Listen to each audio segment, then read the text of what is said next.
Well, it's been about 10 years since I have sat down and interviewed my friend here, Robert Kelly from Augusta Staffing. How are you? I am great. How about you, Neil? Wonderful. We used to do something called the Job Shop Job of the Day back on radio. Every day. And if you stay tuned, we will bring that back a little later on. So we have a little teaser in case you're interested in a great employment opportunity. Robert is one of our breakout speakers. Our session coming up again, the ABD Culture Shift, October 28th, all day at the Space. And share with us a little bit about what you're going to talk about.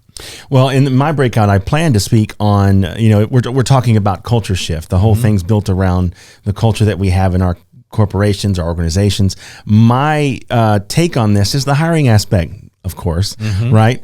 Because that's really, truly where culture is either kept or changed, is in your hiring.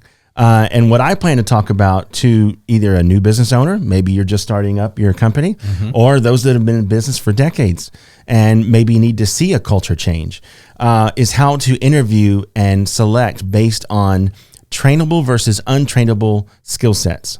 Basically, you ever heard of the saying, hire attitude over aptitude? Absolutely. That's basically the root of what I'm going to be talking about. I've also heard hire slow, fire fast, but that's a topic for another day. Not today. Right? Not today's market. Yeah, no, exactly. You're right. You just hire fast and fire fast, but at least get them in the door and try them out. Get them in the door. Indeed. Yeah, I've always said that, Neil. Hire slow, fire fast. Yeah. But we might have to change that slogan this year. And you're going to work on some actual strategies for business owners. Does that mean the type of questions that they may ask in the interview?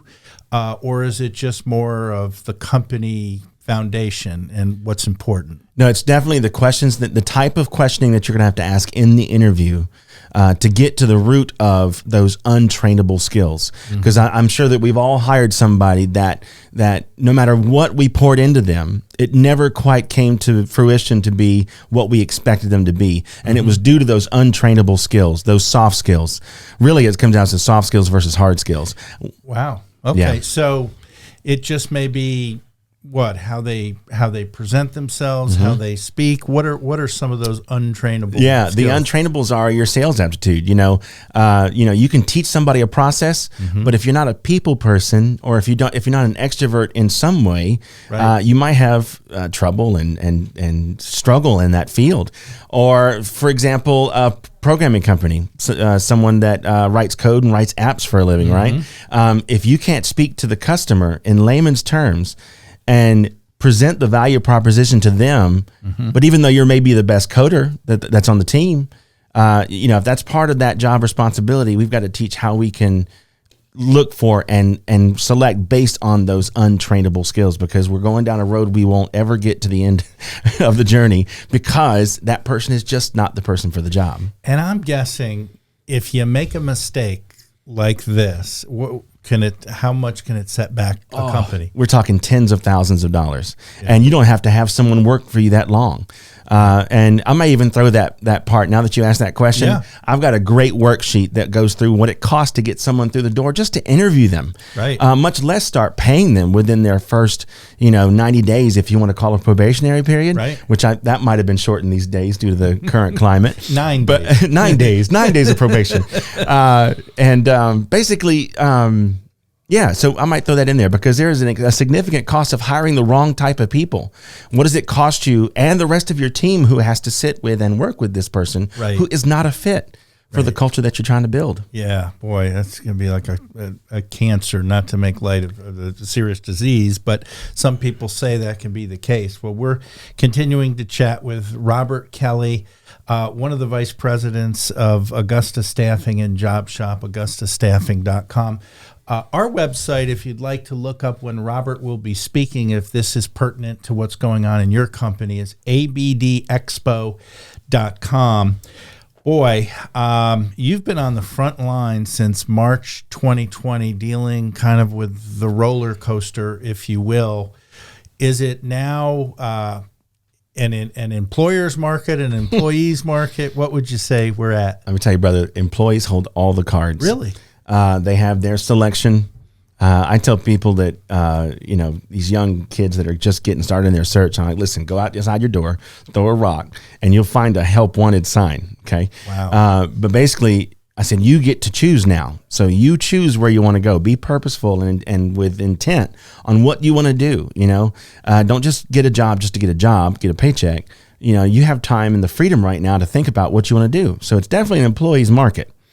And Lord, anybody who's survived these last 18 months or so, we've all had to think differently about not only retaining the talent that we have, but also if you're in a growth mode, how to attract and secure the new talent that they need. I'm just trying to put myself in the shoes of a prospective employee. So if you've got 3 or 4 suitors after you, I'd be like, how many weeks vacation can you offer? Hey. Like, what kind of negotiating is going on now? Well, everybody's heard of sign-on bonuses these days. Right. Even to the quick serve restaurant business industry, where Taco Bell and Wendy's, they've got sign-ons. McDonald's has sign-on bonuses. Wow. So, a matter of fact, I just sat this morning and heard about the civilian side of Fort Gordon, where a negotiating tool for even a federal civilian position, you can go in there and ask for a sign-on bonus, and it's applicable. They will actually follow suit if you're the talent that they need. Wow. So if the government's willing to do a sign-on bonus, and McDonald's, that's one thing I've seen. I've also seen benefits. Some people can't wait the 90 days probationary period before benefits take in effect. So companies like Amazon and others, Walmart, they're starting benefits day one.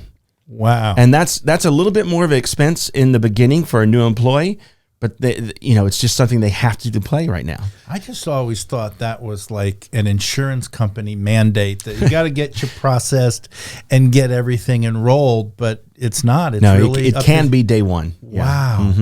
That is that's fascinating. Yeah, but that's additional overhead for a person that may or may not work out. So, but that's a gamble we have to take these days. So benefits is definitely a part of it. I've seen flexible shifts. There's a large part of the workforce that has been forced to work from home, and some of them found that they really enjoyed it. Sure. And so when they work from home and they say, I don't know if I want to work in the office all the time. So offering a hybrid shift might be the key, especially if it's something that can be done at home, such as accounting or some type of professional consulting company or something like that. You can't serve chicken from home, but wherever applicable, maybe look at some hybrid shifts. Those are some things that are being negotiated. Well, for those who are watching that maybe is looking or has a son or daughter or colleague looking, what types of employees are you looking for? Either the character traits or the duties. What's most in demand now, do you think? Well, have you heard the term ghosting? Yeah. Okay, you're hearing that a lot. Sure. Because people will get a position offer and accept the offer and not show up for work. Or maybe they'll show up for a few days, but they go missing for 2 or 3 days at a time. Right. I have heard horror stories of a manufacturing companies to where they will allow 2 to 3 days of ghosting. Basically, you just don't show up to work. Right. Before 2020, that would have been a termination. But today, they're like, okay, well, I'm glad you're back. Just get back to work and please tell me in the future if you can't make it again. Wow. What kind of world are we living in? But anyway, I know. Those attributes are, basically showing up to work, the willingness to learn, the ability to communicate with people that are older and younger than you, because it's all the mix these days. We've got 5 generations in the workforce. So those kind of soft skills would be good. Okay. But I work with, my niche in this area is the small to medium business, because we are a small business, locally owned and operated for 42 years tomorrow, actually. Wow. Yeah. So 42 years we've been doing this. We usually do clerical, administrative, medical, legal, admin, programmers, IT. We do manufacturing, of course, and warehouse as a large part of our business. And of course, we do the higher level stuff too, through our job shop division, which is direct hire permanent placement, where we get a chance to work with people like chemists, cost controllers, CEOs, management and maintenance management, and all kinds of cards. Well, as we promised at the beginning, drum roll, please. The job shop job of the day is... We do have a staff accountant position right now. It's a very attractive company. Been in the area for a long time. They are in the manufacturing space, and they are growing leaps and bounds.